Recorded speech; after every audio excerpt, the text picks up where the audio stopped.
seberapa miracle, seberapa mukjizat, seberapa ajaibnya azan ini.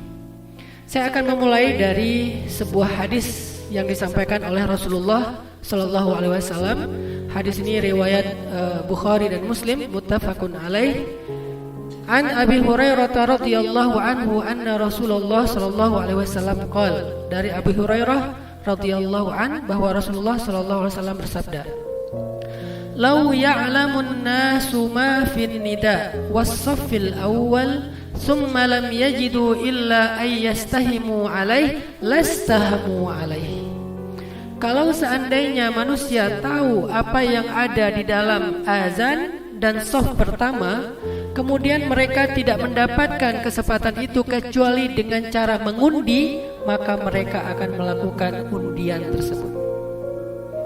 Nah, hadis ini menjadi sebuah pembukaan bagi kita, di mana Nabi SAW seolah-olah di sini sedang memberitahu kita tentang miracle of azan, keajaiban atau hal-hal yang luar biasa yang ada di dalam azan. Sehingga seandainya orang tahu, kan pertanyaannya, yuk kita cari tahu apa itu.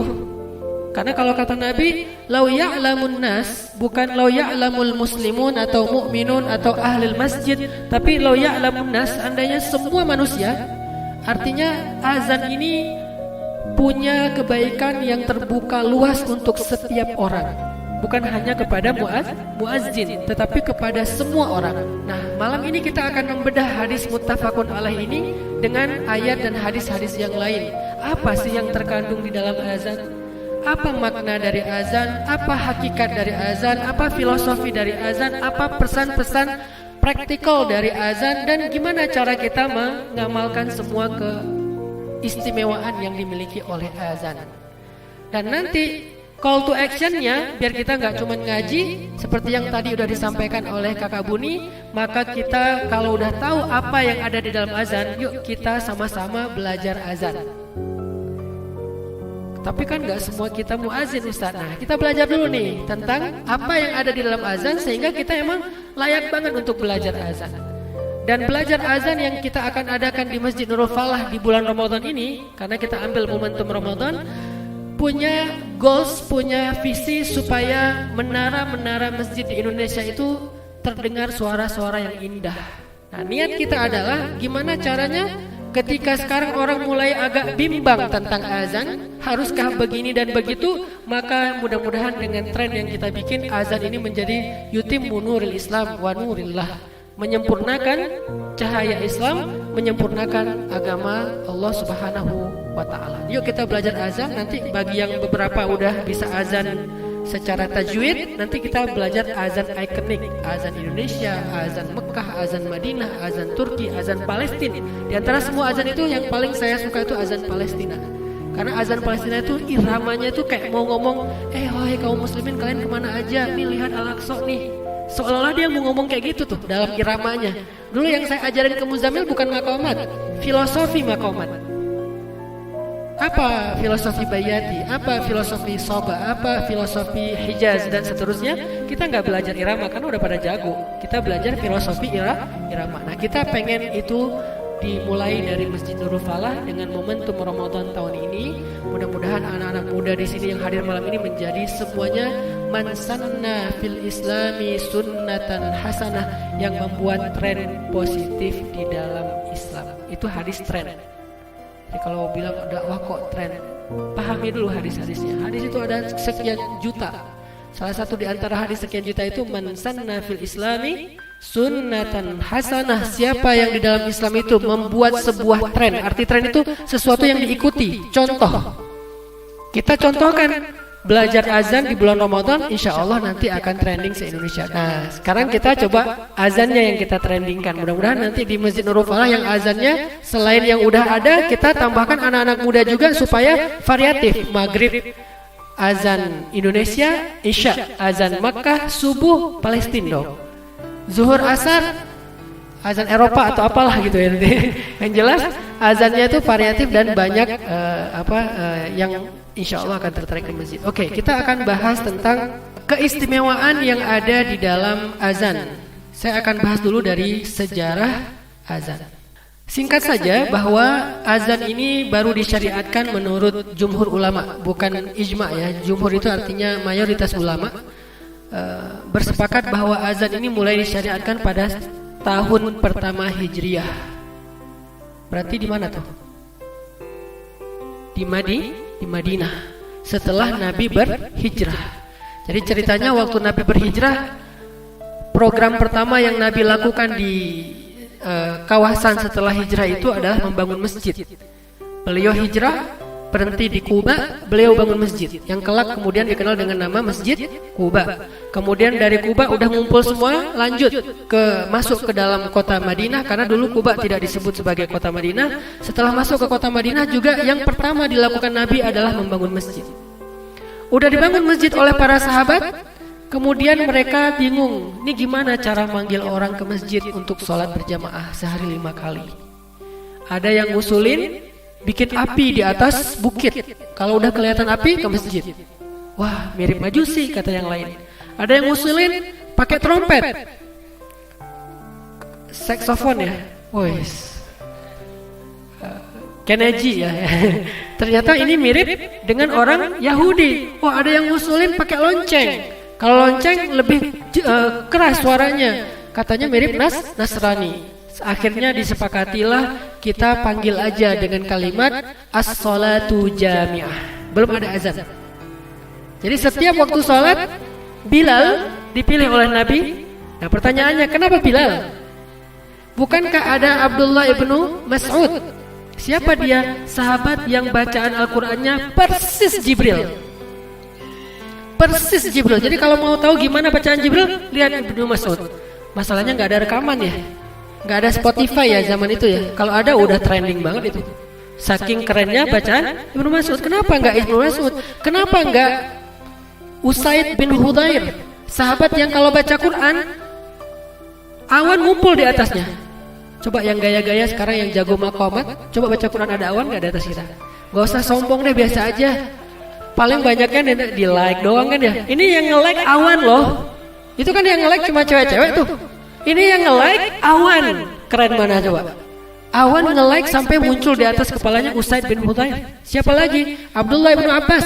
Yang kalau dia baca Quran, malaikat turun dari langit sampai penuh langit itu seperti cahaya bintang. Kenapa bukan mereka? Kenapa Bilal? Karena Bilal suaranya paling lantang tapi nggak ngeganggu. Ini perlu utuh nih. Karena ada yang suaranya lantang mengganggu. Ada yang suaranya indah tapi nggak lantang, nggak ada yang dengar ya. Nah Bilal udahlah lantang, nggak mengganggu. Karena lantangnya Bilal itu lantang yang penuh dengan estetik. Kita pengen seorang muazin yang suaranya seperti Bilal. Makanya istilah lain dari muazin itu kalau di Indonesia Bilal. Sehingga yang perlu diperbaiki dari masjid-masjid kita di Indonesia adalah, adakah Bilal? Apakah kita sudah mengikuti Bilal? Itunya yang kita perlu perbaiki. Sehingga dilakukanlah pelatihan azan supaya semakin banyak kader-kader Bilal millennials. Ada istilah baru. Tapi waktu itu masih panggilannya as-salatu jami'ah. As-salatu jami'ah. Orang datang ke masjid. Di mana manggilnya? Di atas atap rumah orang.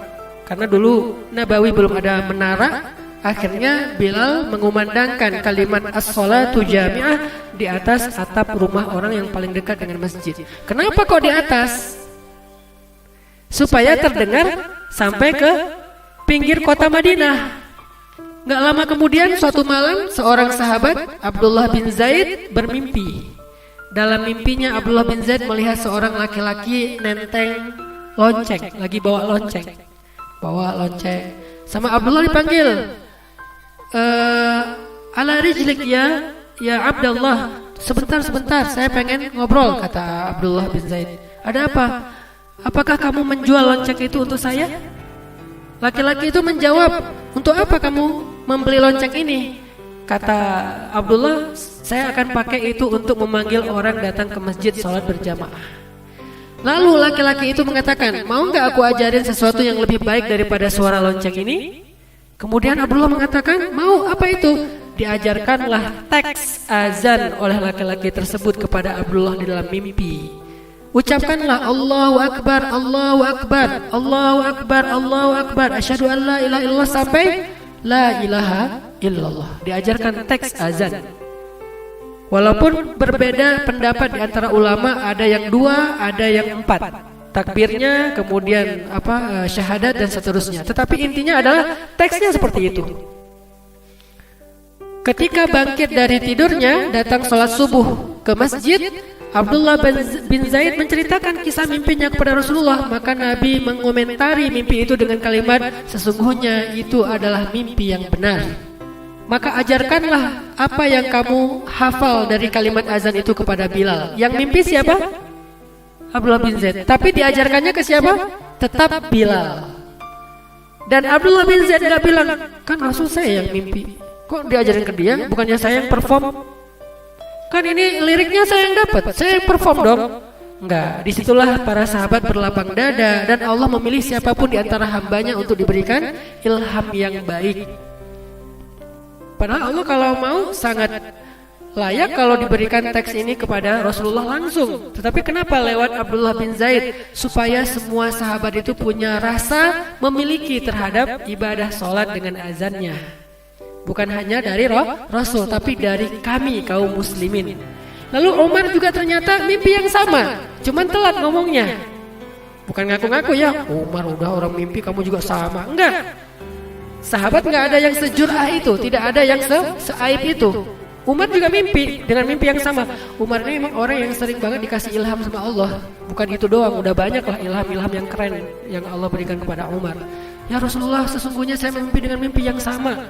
Maka kemudian semakin meyakinkan para sahabat bahwa itu bukan cuma bunga tidur, tapi itu ilham dari Allah. Apalagi udah dibenarkan oleh Rasulullah SAW.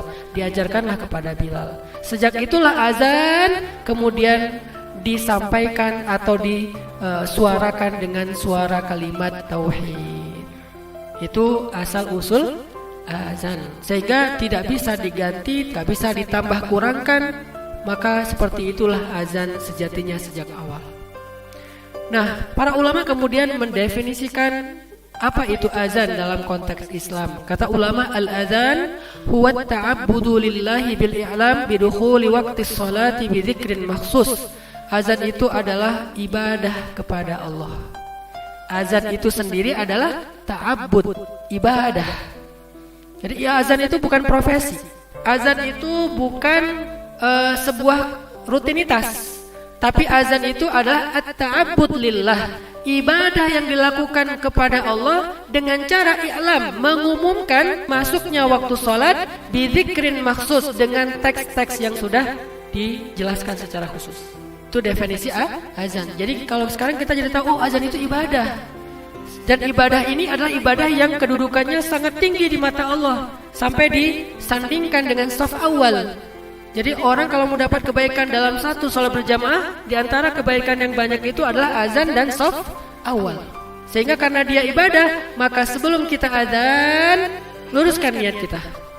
Kalau tidak ada orang yang ditunjuk untuk azan, maka berlomba-lombalah. Kalau kalian mau berlomba-lomba dengan cara membuat undian, buatlah undian agar punya kesempatan mengumandangkan azan, karena dia ibadah yang luar biasa di sisi Allah Subhanahu wa taala.